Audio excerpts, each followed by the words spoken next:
Gaano kalala na po talaga ang pagsascam dito na lang po sa Pilipinas? Ano po ang tuturing natin pong number one scam dito po sa Pilipinas? Mga love scam po ba yan? Financial scam? At paano po natin masusupuan? Engineer. Opo. Yes, good morning po again. No? So ayon po sa Who's Call scam report, no? Sa ikatlong quarter ng 2025, tumaas ang dami ng scam po sa Pilipinas na hungit kumulang 78.44% quarter on quarter. Wow. Mula to sa 34,000 na kaso, ay ngayon hong quarter 62,000 na ho. No? Wow. So ang isa sa matukoy na uri ng panglilinlang na tumaas ay mga telemarketing style ng scam call.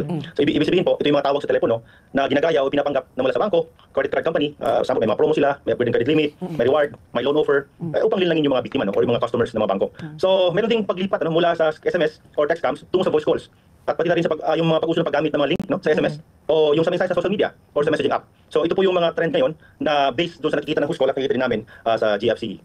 Okay. So itong mga telemarketers po, no, syempre, kanina pinag-usapan namin ni Ricky, nakatulong po ba yung SIM Registration Act? Kasi parang ako, although personally, hindi na ako masyado nakakakuha sa cellphone ko yung mga text messages. Pero sabi niyo, mga telemarketers, baka ikaw, Ricky, you can share an experience. Ito, recently lang, ingat po kayo kasi halimbawa gumagamit ka ng certain app, may lalabas ka na transaction na gumana. Di ba? Hindi ko lang masabi siguro ngayon yung the company itself. Pero akala mo legit. Kasi kung pag nagtatransact ako doon, may papasok na, hey, you transferred like this, like that amount. May biglang pumasok. Sabi, maaari mo nang avail ang iyong account. Ito pa, mula sa DSWD. Buti lang natawagan ko yung presidente ng kumpanya. Sabi ko, totoo ba ito? Syempre, gusto kong ipindutin. 419 yung inaalok, di ba? 419 ito. Saka makita mo legit eh. Parang totoo. Kasi sabi niya lahat ng mga transactions ko una. Sabi ng presidente, sabi niya, naku, wag na wag tayong pipindot ng link. Kasi in-explain niya kung paano nagawa, pero parang mas mahirap na yung matukoy, kung ano yung legit at ano yung scam. So paano po sila nakakapasok sa ganito? Kasi kung ako lang, halimbawa, next ako 419 yun, pindutin ko, hindi ako nag-register.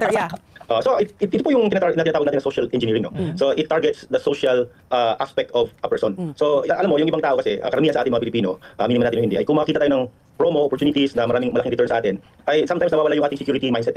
No? So sometimes click natin ito at para alamin kung talaga bang totoo ito. No? Sometimes may yung curiosity natin eh. So hindi natin alam, when we click the link, automatic na po yan na gagapang yan sa ating sistema or sa ating mga cellphones or laptop, no? or computers na para kumuha ng impormasyon sa atin. So that is more advanced targeting. No?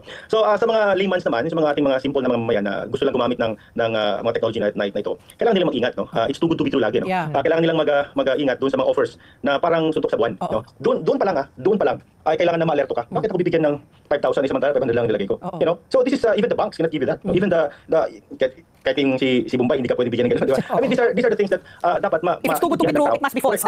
Exactly.